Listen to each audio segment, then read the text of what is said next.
Hi there, this is Ronnie, coming at you with a video. Halloween is a little over a week away, and people are possibly already thinking about running some sort of horror-themed RPG.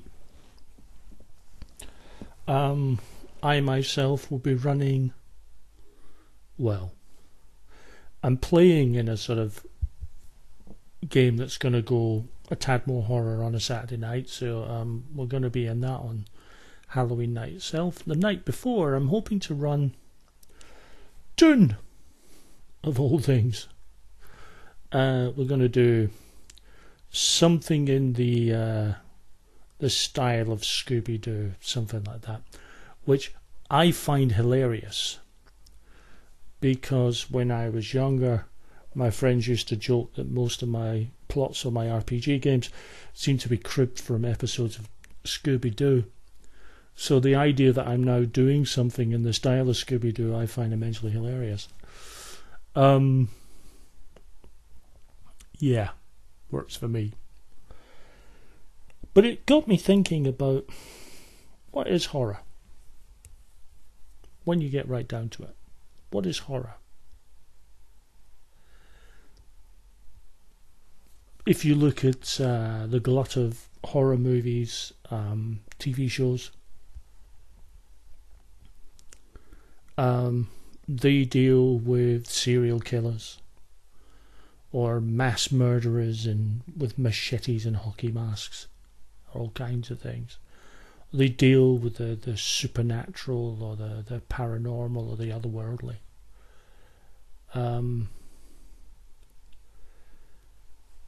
And that seems to be the staple diet of horror.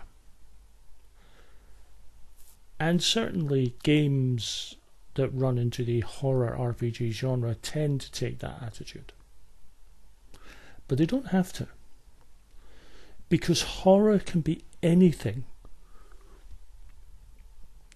where there's a sense of tension, a sense of helplessness, hopelessness of a situation. I saw a very interesting clip of an interview with the great Peter Cushing, and someone was asking him about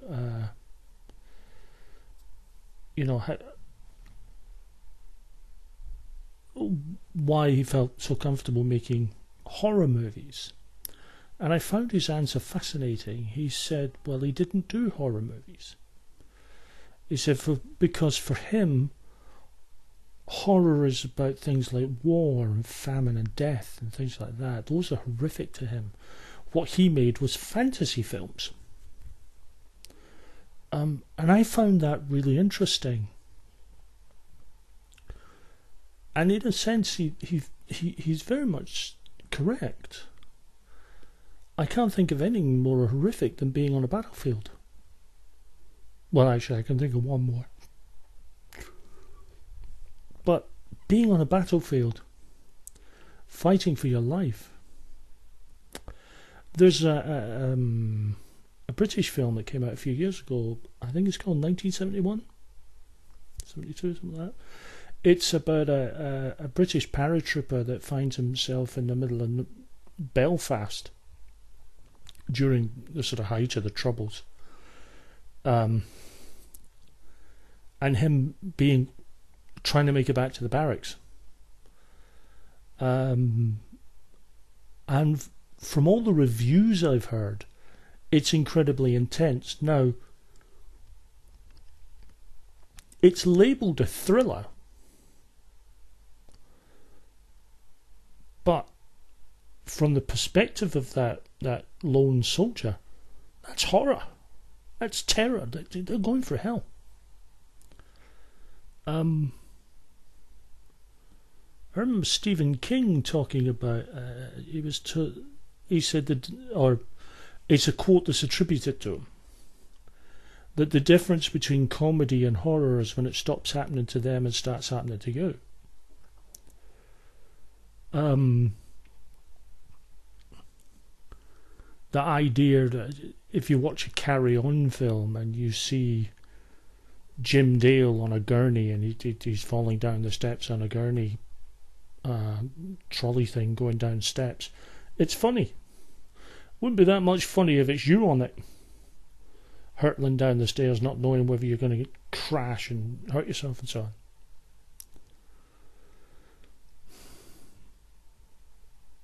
But there are other things that are horror, that are visceral.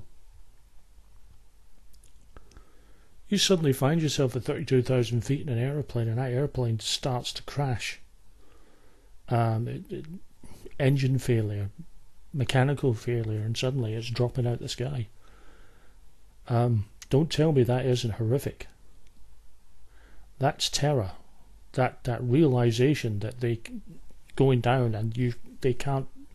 There's no way to get out of it.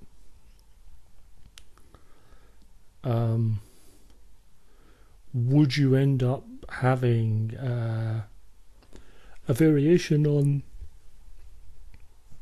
occurrence in Owl Creek Bridge, which I'm sorry if this comes across as a spoiler, but the damned episode, the book's been out for decades, and the episode of Twilight Zone that did it has been out for years as well. I'm talking decades as well. Which has a man being hung by Union soldiers in the American Civil War at Owl Creek Bridge. And as the rope goes taut, it snaps, and he drops into the river, and he gets away, and he's having to sort of dodge the Union soldiers as he's trying to get back home. And he's running to the road, and you can see the wife, and he's running to the road, and just as he gets to her, his neck jerks like that, and you realise that everything from the rope snapping up to that point has actually been just been him hallucinating just at the point of death. He's still on the bridge. He's been hung, and all of that has been split second, which is dealing with time and how time moves differently.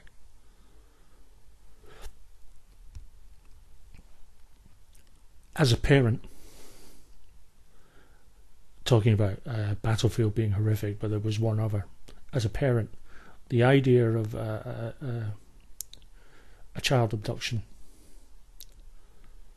I can't think of anything more personally horrific than that. Your entire world would implode. That's horror. That's terror at a level that that you can't even conceive of, really, or perceive more accurately. It's so prior, so ingrained in our souls. So when you think about horror, don't think of it just in terms of the supernatural, the extraterrestrial, and so on. Horror is anywhere where there's a sense of helplessness, where you're not completely in control. That's horror. That's terror. That's outrage. That's fear.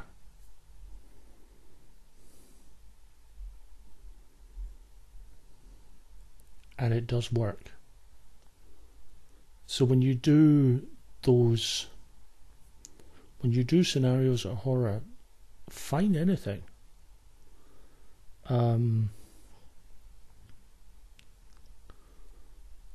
Waking up and suddenly finding out that you're in the middle of that you're living in a fascist regime.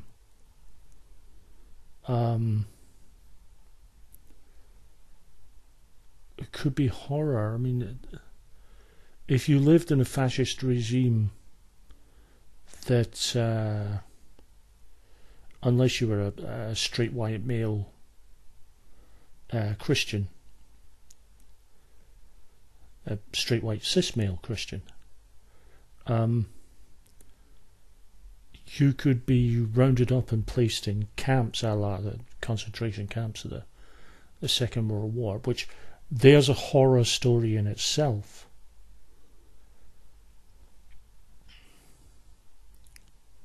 But if you woke up in that sort of world, that's real terror. You know, knowing that if you're a woman, forgetting the rest, if you're a woman, you're subjugated. If you're not white, you could be enslaved. You don't have equity. You could be rounded up if you're part of a minor, just the minority of the weak that just happen to be being victimized. If you're not straight, you're rounded up and mass executed. If you're trans, same. If you're not a Christian, you're rounded up and either re-educated or, you're rounded up and placed in camps. Having to hide that, fearful that someone may figure it out, that's horror. That's terror. That's real, genuine fear. That's the foundation of horror. So it can come from anywhere. And it's not dependent on a genre. Horror can happen in a fantasy game, and it doesn't have to be Ravenloft. Horror can happen in sci-fi without having to invoke HR Giga. Horror can happen in a modern setting without all the sort of trappings that we've heard of. They can have those things, certainly, and you can certainly allude to them if you're doing some sort of, if that's the sort of atmosphere you're going for. I mean, could you imagine? And this is this is not an original thought because it's been done. Could you imagine? You find yourself on an operating table. You're completely awake from the neck up. You can't move at all from the neck down, but you can still feel. And you're awake and you can talk. But no one seems to be paying attention to you as they're carving you up, as they're doing some operation. And they're starting to carve you up, and they're carving into you, and they're and all of a sudden they're you can feel every blade, every saw, everything going into you. Chest breakers ripping your ribs open. And